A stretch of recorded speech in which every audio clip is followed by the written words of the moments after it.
Let's take a look at the latest. Today we have a COVID-19 update with, Dr. Brian Harrington.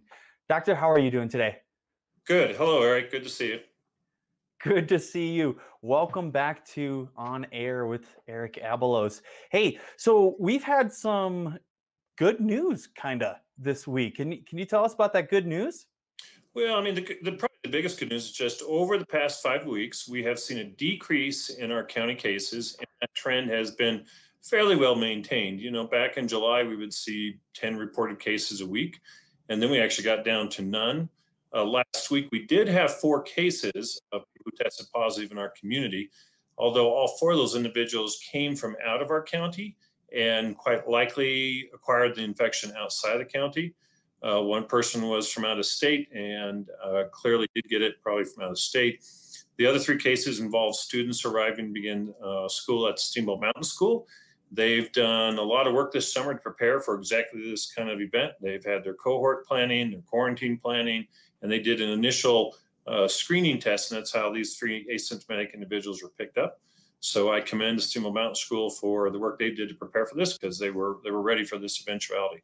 So yes, so we've kind of come to this point now where with schools starting and all, we achieved a pretty low prevalence of disease in our community. And so by the state's tabulation and their cumulative rate indexes, we're at the low level, which is great. That's what we would hope to have.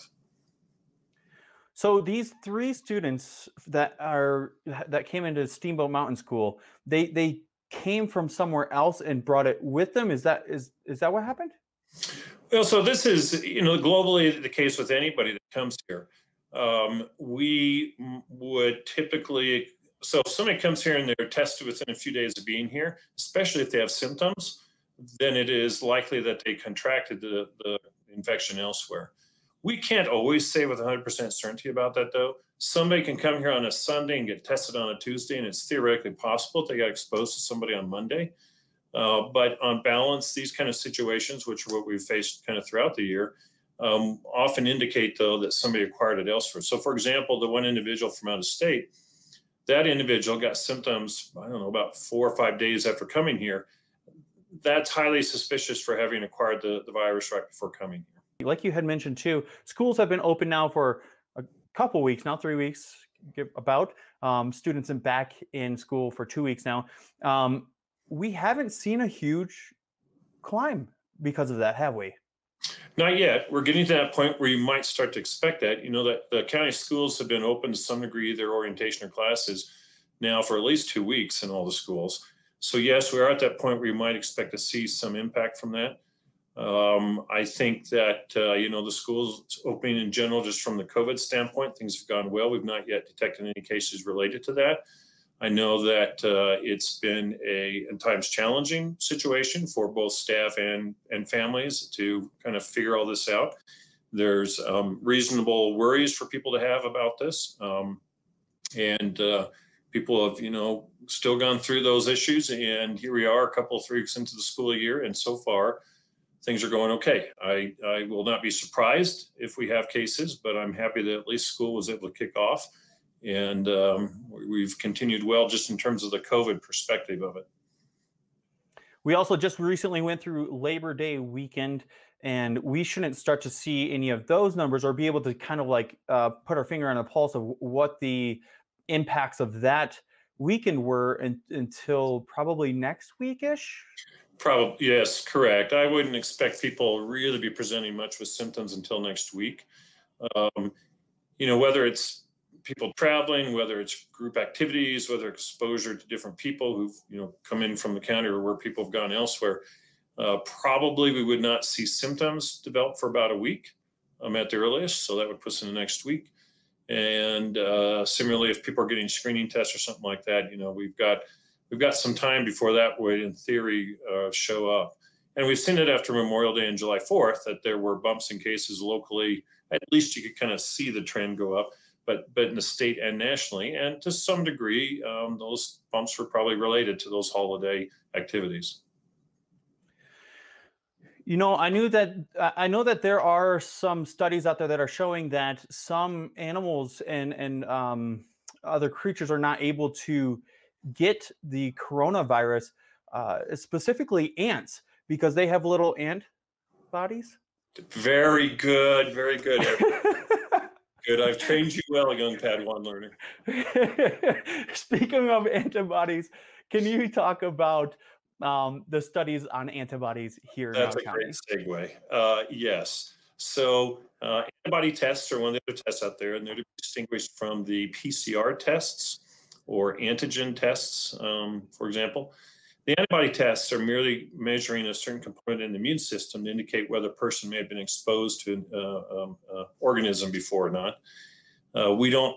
The antibody tests don't have a lot of clinical utility. We don't necessarily recommend them for much. We can't tell people if you've had a positive antibody level that you're necessarily even immune, nor for how long. But at least as a curiosity point, I have checked a couple times, kind of see what our prevalence of antibodies positive tests are in our community. So back in June, on June 10th, I did a survey of the local clinical entities. At that time, I found about a 2.1% positive antibody rate. I collected results from our local clinical entities here this past week. Again, it's not a scientific sampling, but I had everybody reply except I think one clinic. And in that data, I found that our positive rate for antibodies was about 3.5%. We shouldn't be surprised that it's rising over time a little bit. And this is consistent with what I see reported around the country. In most locations, the prevalence of a documented prior immune response is less than 5%. Now, some places like New York City and otherwise may have approached over 20%. But in most areas around the country, we still do not exhibit much prior exposure to the virus. So to take that further then, that means that the vast majority of our population still remains non-immune to the virus and therefore susceptible to both the infection and the complications from it. Now, I had surgery a couple weeks back and for a broken arm, and one of the pre-screenings that they had to do was they had to pre-screen me for COVID. So they stuck this huge swab way back and touched my brain, but they tested for COVID-19. Did they also at the same time test for antibodies? And what I'm getting to No. is every test that they do, is it for antibodies or is it for COVID, or are they separate tests? So, I mean, that's an important area to have understanding in. When we Yeah. nasal swabs, we're looking to find evidence of the virus. And so that's the PCR test. The PCR test, the highest viral load is in the posterior nose area. And so that's why they go back and, they, as you say, touch your brain.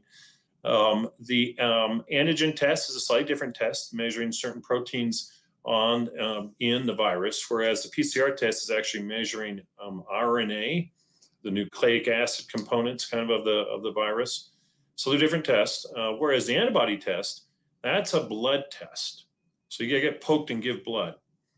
That's looking for antibodies, part of your immune system, that are specific to the COVID virus and would suggest that your body's been exposed to it unless your immune system has made antibodies for it. Okay, so that is important to know that it is two different tests. Yes. That's good. Okay. And so for Hey, you, if somebody has a procedure, most hospitals are doing that. They're screening people before they come in. Before we admit somebody to our hospital, we usually get a COVID test if you're sick or whatever, and that's done almost always with the PCR test, the stick up the little swab up your nose. God, it is something different. Well, Dr. Harrington, thank you so much for taking your time again to talk with us and inform the community on the COVID-19 situation here in Round County. Good. Glad to do it. Have a good week, Eric. You as well. Thank you guys so much for watching. Pour yourself a fresh cup of coffee and stay tuned. We have more show coming to you